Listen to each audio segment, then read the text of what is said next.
Hello दोस्तों, तो आपका स्वागत है नेक्स्ट एपिसोड में। तो यहाँ पे हम देखेंगे हीट एज एनर्जी, कि हीट एनर्जी का रूप ही है। तो इसके बारे में समझेंगे डिटेल में, हीट एज एनर्जी। तो देखिए हमारे पास क्या है कि इन्होंने एक सेटअप तैयार किया। ठीक है, सेटअप तैयार क्या किया, लोग इकट्ठे हो गए सारे। ठीक है, देखने के लिए ये क्या करने वाला है। तो ये क्या है, काउंट रमफर्ड। तो इन्होंने क्या किया, एक यहाँ पे शाफ्ट ली, इस शाफ्ट को रोटेट किया, इस शाफ्ट को रोटेट किया। लेकिन सब ये बैरल, एक एक्चुअली बैरल वर्ड यूज़ करने के लिए चाहिए, तो ये बैरल है, तो ये मूव कर रहा है। लेकिन लोग क्यों इकट्ठे हुए हैं? लोग इकट्ठे इसलिए हुए हैं कि ये सारे देखने आएंगे कुछ। ठीक है, ये क्या तमाशा चल रहा है। तो वो उन्होंने ये बताया कि अगर मैं इसको मूव करूंगा और नीचे अगर पानी रख दूं इसके, और ये शाफ्ट पानी में घूमे, लगातार इस तरह से घूमे, तो ये इसको पानी को गर्म कर देगी, क्योंकि ये शाफ्ट घूमेगी, घूमने से ही इसको पानी को गर्म करे। सब खुश हो गए, वाह क्या बात है, कहते ये तो मतलब हीट कहीं से भी नहीं आ रही, हीट कहीं से आ नहीं रही है, फिर भी पानी गर्म हो गया। तो ये कैसे हो गया, कहते तो ये किस तरह से हो गया, ये हो गया फ्रिक्शन से। क्योंकि हमें पता है कि हीट किससे होती है, मूवमेंट से। मूवमेंट प्लस फ्रिक्शन, दो चीजें, जब मूवमेंट हो किसी चीज की और उसके साथ फ्रिक्शन भी हो, तो हीट प्रोड्यूस हो जाती है, हीट प्रोड्यूस होती है। वही हीट इसने यूज की है, तो मूवमेंट करके फ्रिक्शन की, तो इसने ये चीज यूज कर ली। कहते ये कोई नई चीज नहीं है। पुराने टाइम में जब ये देखो आग जलानी होती थी, तब भी उन्होंने किस चीज का यूज किया, मूवमेंट और फ्रिक्शन का। ठीक है, तभी हीट इस तरह से लाई जाती थी। तो ऐसे थोड़ा ना आग जलती, हाथ, इवन हम हाथ रगड़ते हैं जब सर्दियों में इस तरह से तेजी से करते हैं ना, तो तब क्या होता है, हीट एनर्जी मिलती है हमें। हीट, बॉडी को हीट चाहिए होती है, तो वो हम फ्रिक्शन से लाते हैं कि हमारा हाथ गर्म हो जाएगा। अब जितना ज़्यादा आप किसी चीज़ को रब करते हो, जितना ज़्यादा मूव करते हो, उतना ज़्यादा उसमें स्पीड आती है मॉलिक्यूल्स की। मॉलिक्यूल्स में स्पीड और मास दोनों चीज़ें। ठीक है, तो इसके कारण वो क्या बन जाती है हमारे पास, हीट। अब देखो हमने ये पढ़ा था कि एटम से एटम आगे की आगे हीट ट्रांसफर होती है कनेक्शन के थ्रू, हमने कनेक्शन वाले केस में पढ़ा था। तो अभी ये सिर्फ यहाँ पे हीट नहीं ट्रांसफर कर रहे, ये एनर्जी भी ट्रांसफर कर रहे हैं। ये इस तरह से है कि ये हमारे पास देखो बॉल थी पहले, इस बॉल ने, पहली वाली बॉल जो थी ना हमारे पास, इस तरह हम दोबारा समझ लेते हैं इस चीज़ को, तो वो बॉल वाला केस समझाना जरूरी है। तो यहाँ पे अलग अलग बॉल्स है ना, ये रेड वाली और ये वाइट वाली है, इसमें ज़्यादा एनर्जी है, इसमें कम एनर्जी है, तो एनर्जी इस तरह से ट्रांसफर हो रही है। ठीक है, इस तरह से ट्रांसफर, ये देखिए इसकी स्पीड। अब इस केस में देखो, इसके पास स्पीड ज़्यादा है, इसके पास स्पीड ज़्यादा है, इसके पास कम है, लेकिन ये अपनी एनर्जी इसको ट्रांसफर करेगा, इसको भी फास्ट कर देगा। देखो इसको भी फास्ट कर दिया। तो एक तरह से इसके पास क्या है, इसके पास है एबिलिटी टू डू वर्क, काम करने की ताकत है। ठीक है, एनर्जी है, क्योंकि एनर्जी की डेफिनेशन क्या होती है, एबिलिटी टू डू वर्क, यही होती है ना। तो हमारे पास क्या है, एबिलिटी टू डू वर्क, इसको काम करने के लायक एनर्जी है इसके पास, हीट एनर्जी। ठीक है, तो हीट क्या होगी हमारे पास, एनर्जी। अभी हम सिर्फ हीट नहीं ट्रांसफर कर रहे, हम एनर्जी भी ट्रांसफर कर रहे हैं। तो एटम्स जो हमारे पास मूव कर रहे हैं, आगे जा रहे हैं, वो सिर्फ हीट, वो सिर्फ कनेक्शन नहीं कर रहे, वो एनर्जी भी ट्रांसफर कर रहे हैं। इसलिए मूवमेंट क्या है, एनर्जी। मूवमेंट कौन सी, मूवमेंट जो हमने काइनेटिक एनर्जी में पढ़ा है ना, कि मूवमेंट कौन सी होती है, काइनेटिक एनर्जी। तो एनर्जी ही है, इसलिए हीट भी क्या है, एनर्जी ही है। तो इसलिए क्या है, हीट जो है वो एनर्जी का ही रूप है।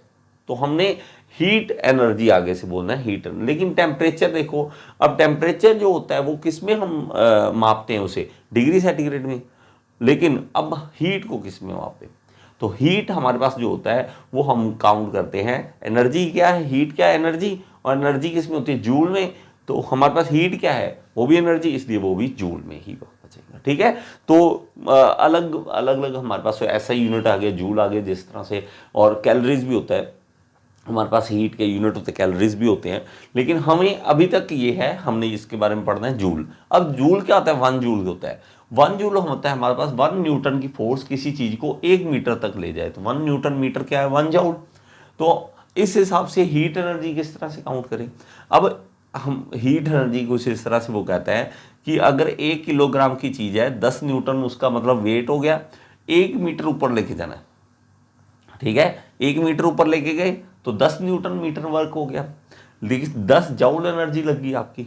लेकिन अब हीट एनर्जी इस तरह से नहीं आप काउंट कर सकते। हीट एनर्जी हम वर्क को इस तरह से देख के नहीं कर सकते।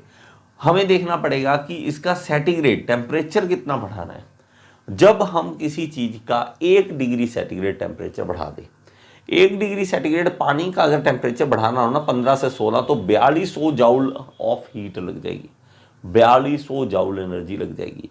अब 4200 जाउल मतलब 4200, मतलब अब 15 से इसमें दोबारा करके दिखाता है कि इसको करना है 15 डिग्री। अब ये वर्क कर रहा है, देखो ये वर्क कर रहे हैं। कितना वर्क करना पड़ेगा इसको? 4200 जाउल वर्क करना पड़ेगा, 4200 जाउल वर्क करना पड़ेगा, तब जाके ये 15 से 16 डिग्री पे आ जाएगा। 1 डिग्री का चेंज आ जाएगा, 1 डिग्री का चेंज आ जाएगा।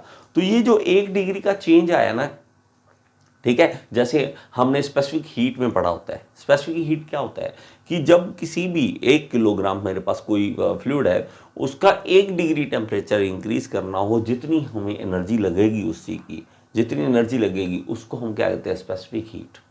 ठीक है, तो स्पेसिफिक हीट हमें इसी तरह से पता लग जाती है कि किसी की स्पेसिफिक हीट कितनी है। अब देखो एनर्जी और वर्क, इस केस में हमने एक चीज समझ ली कि देखो वर्क किया उसने हाथ से, तो एनर्जी मिल गई। कौन सी एनर्जी मिल गई? हीट एनर्जी मिल गई। और जब हमने हीट एनर्जी देनी है दूसरे केस में, किस केस में? मान लो इंजन है आपके पास, इंजन में हम क्या करते हैं? इंजन में हम पेट्रोल जलाते हैं, उसमें हीट एनर्जी आती है। क्यों? पेट्रोल जलेगा, पेट्रोल जलने से हमें वर्क मिल जाता है। तो ये इंटर कन्वर्टेबल है।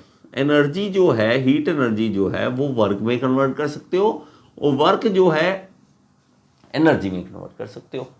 ठीक है, दोनों आपस में इंटर कन्वर्टेबल है, ये चीज है। और यही तो क्या होता है? यही होता है फर्स्ट लॉ ऑफ थर्मोडायनेमिक्स।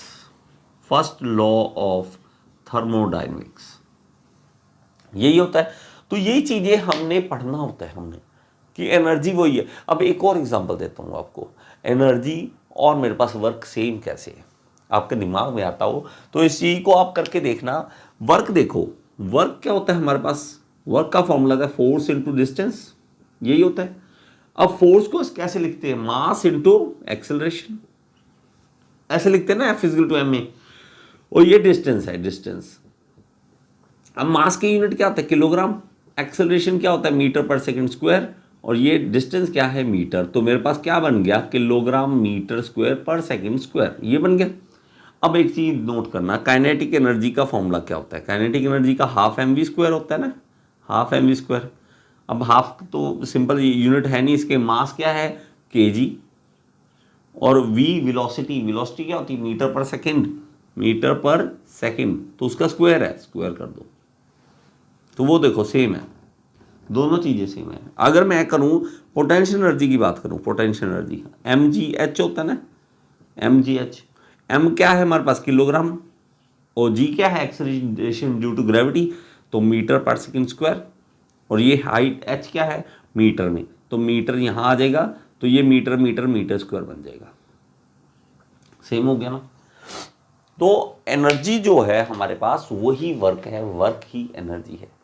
तो इसमें ना फर्स्ट लॉ ऑफ थर्मोडायनेमिक्स में बोलते होते हैं किस तरह से, एक ना गाने की तरह, heat is work and work is heat. तो हीट ही वर्क है, वर्क ही हीट है।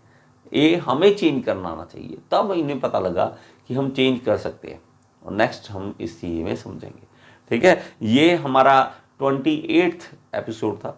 नेक्स्ट एपिसोड 29th और 30th और 30 वीडियो मेरी कंप्लीट हो जाएंगी। और जब आपने अगर नहीं पूरी देखी तो आपको सीरीज में समझ नहीं आएगा, तो प्लीज़ फर्स्ट से देखना शुरू करें ताकि आपको सारा समझे। Thank you so much.